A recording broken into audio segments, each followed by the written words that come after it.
नारायण नारायण। प्रिय भक्तों, मेरे YouTube चैनल हिंदू भक्ति में आपका स्वागत है। आज 1 मार्च 2025 को शनिवार का दिन है। इस दिन शनि व्रत करके शनि देव का आशीर्वाद प्राप्त किया जा सकता है, जिससे जीवन की सभी परेशानियां और दुख समाप्त होते हैं। शनि देव की कृपा से व्यक्ति के जीवन में समृद्धि, सफलता और खुशहाली आती है।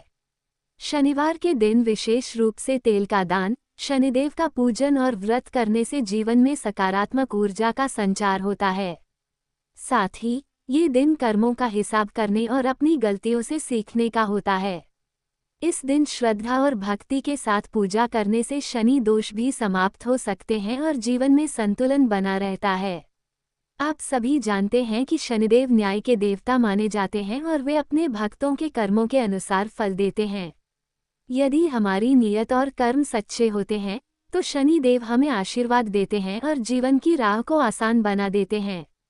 आज हम एक विशेष शनिवार व्रत कथा सुनेंगे, जो हमें सिखाती है कि शनि देव की सच्चे मन से पूजा करने से जीवन की कठिनाइयों का समाधान मिल सकता है। आइए, आज हम शनि देव से आशीर्वाद प्राप्त करें और कथा सुनेंगे। एक समय की बात है जब सभी नवग्रहों यानी सूर्य, चंद्र, मंगल, बुध, बृहस्पति, शुक्र, शनि, राहु और केतु में विवाद छिड़ गया कि इनमें सबसे बड़ा कौन है। सभी आपस में लड़ पड़े, तभी सारे देवराज इंद्र के पास पहुंचे। इंद्रदेव घबराए और निर्णय करने में अपनी असमर्थता जताई, लेकिन उन्होंने सुनवाई लिए राजा विक्रमादित्य का नाम बताया और कहा वो इस समय पृथ्वी पर अति न्यायप्रिय हैं। आपकी मदद वही कर सकते हैं। सभी ग्रह एक साथ राजा विक्रमादित्य के पास पहुंचे और अपनी समस्या रखी। राजा विक्रमादित्य संकट में आ गए, क्योंकि वे जानते थे कि जिस किसी को भी छोटा घोषित किया जाएगा वह क्रोधित हो उठेगा। तब राजा ने एक उपाय बताया। उन्होंने स्वर्ण, रजत, कांस्य, पीतल, सीसा, रांगा, जस्ता, अभ्रक और लौह से 9 सिंहासन बनवाया। इस सिंहासन को इसी क्रम से रख दिया। फिर उन सबसे निवेदन किया कि आप सभी सिंहासन पर स्थान ग्रहण करें। इनमें से जो अंतिम सिंहासन पर बैठेगा वही सबसे छोटा माना जाएगा। लोहे का सिंहासन सबसे बाद में होने के कारण शनिदेव उसी पर बैठ गए। तभी से वो सबसे छोटे कहलाने लगे। शनिदेव को लगा कि राजा ने जानकर ऐसा चाल चला है। वो गुस्से में राजा से बोले, राजा, तू मुझे नहीं जानता। सूर्य 1 राशि में 1 महीना, चंद्रमा 2.25 महीना 2 दिन, मंगल 1.5 महीना, बृहस्पति 13 महीने व बुध और शुक्र 1 महीने विचरण करते हैं। लेकिन मैं 2.5 से 7.5 साल तक एक ही राशि में रहता हूँ। मैंने बड़े बड़ों का विनाश किया है। जब श्री राम की 7.5 आई तो उन्हें वनवास हो गया। रावण के घड़ी में तो उसकी लंका को वानरों की सेना ने हरा दिया। अब तू क्या चीज है।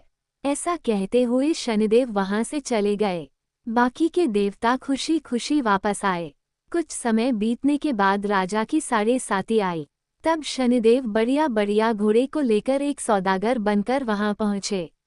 राजा को पता लगते ही वो अपने अश्वपाल को अच्छे घोड़े खरीदने की आज्ञा दे दी। उसने कई अच्छे घोड़े खरीदे। उनमें से एक सर्वोत्तम घोड़े राजा को सवारी के लिए दिया। राजा के सवार होते ही वह घोड़ा सरपट वन की ओर भागने लगा। भीषण वन में पहुंचते वह गायब हो गया। इसके बाद राजा घनघोर जंगल में बिल्कुल अकेला भूखा प्यासा भटकता रहा। तब एक ग्वाले ने उसे पानी पिलाया। राजा प्रसन्न हुए और उसे अपनी अंगूठी दे दी। इसके बाद राजा नगर की ओर चल पड़ा। वहां उसने अपना नाम उज्जैन निवासी वीका बताया। उस नगर में एक सेठ की दुकान पर उसने कुछ देर आराम किया। भाग्यवश उस दिन सेठ की खूब बिक्री हुई थी, तो सेठ खुश होकर अपने साथ घर लेकर गए और राजा को खाना खिलाया। वहां उसने एक खूंटी पर एक हार टंगा देखा, जिसे खूंटी निगल रही थी। थोड़ी देर में पूरा हार गायब था। सेठ को लगा कि वीका ने ही उसे चुराया है। उसने वीका को कोतवाल के पास पकड़वा दिया। फिर वहां के राजा ने भी वीका को चोर समझा। उसके हाथ पैर कटवाकर नगर के बाहर फेंकवा दिया। वहां से एक तेली गुजर रहा था, जिसे देख दया आई। उसने वीका को अपनी गाड़ी में बैठाया। इसके बाद उस राजा की शनिदशा समाप्त हुई। वर्षा ऋतु आने पर राजा मल्हार गीत गाने लगा। राजा के राग सुनकर उस नगर की राजकुमारी मनभावनी को उसका गाना इतना पसंद आया, उसने प्रण कर लिया कि वो उसी राग वाले से विवाह करेगी। राजकुमारी ने अपनी दासी को राग गाने वाले को ढूंढने भेजा। दासी ने पता लगाकर राजकुमारी को बताया कि वो एक चौरंगिया अपाहिज है, लेकिन राजकुमारी तब भी उसी से विवाह पर अड़ी रही। अगले दिन वह अनशन पर बैठ गई कि विवाह करेगी तो उसी से करेगी। तो राजा ने अपनी राजकुमारी का विवाह उस अपंग राजा से करवा दिया।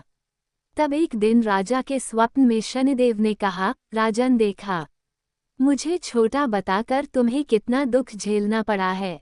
राजा ने उनसे क्षमा मांगी, प्रार्थना करते हुए कहा कि हे शनिदेव, ये दिख किसी और को ना दें। शनिदेव मान गए और कहा कि जो मेरी कथा और व्रत करेगा उसे मेरी दशा से कोई दुख नहीं झेलना पड़ेगा। व्यक्ति रोज चींटियों को आटा डालेगा, उसकी सभी मनोकामनाएं पूर्ण होंगी। ऐसा कहते हुए शनिदेव ने राजा के हाथ पैर वापस कर दिए।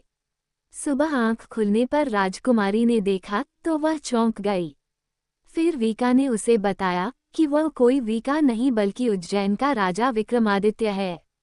सभी प्रसन्न हुए। सेठ को जब ये बात पता लगी तो वह राजा से क्षमा मांगने लगा। राजा ने कहा कि इसमें किसी का कोई दोष नहीं, वह तो शनिदेव का क्रोध था। सेठ ने फिर भी राजा से अपने घर खाने पर जाने का निवेदन किया। सेठ ने कई प्रकार के व्यंजनों से राजा का सत्कार किया। साथ ही सबने देखा कि जो खूंटी हार निगल चुकी थी वही अब उगल रही थी। सेठ ने तहे दिल से राजा का धन्यवाद किया। फिर सेठ ने राजा से अपनी कन्या श्रीकंवरी के साथ विवाह करने का निवेदन किया। राजा ने इसे स्वीकार कर अपनी दोनों रानियों मनभावनी और श्रीकंवरी को लेकर उज्जैन नगरी चले गए। वहां राजा का खूब आदर सत्कार किया गया। सारे नगर में दीपमाला बनाई गई। राजा ने पूरे नगर में घोषणा की कि मैंने शनिदेव को सबसे छोटा बताया था, जबकि वही सर्वोपरि हैं। सारे अच्छे बुरे कर्म के कारक शनिदेव ही हैं। तब से सारे राज्य में शनिदेव की पूजा और कथा नियमित रूप से होने लगी। माना जाता है कि जो भी शनिवार का व्रत रख शनि देव की इस कथा को सुनता या पढ़ता है, उसके सारे दुख दूर हो जाते हैं। यह उम्मीद करते हैं कि हमारे द्वारा दी गई जानकारी आपको उपयोगी और पसंद आई होगी।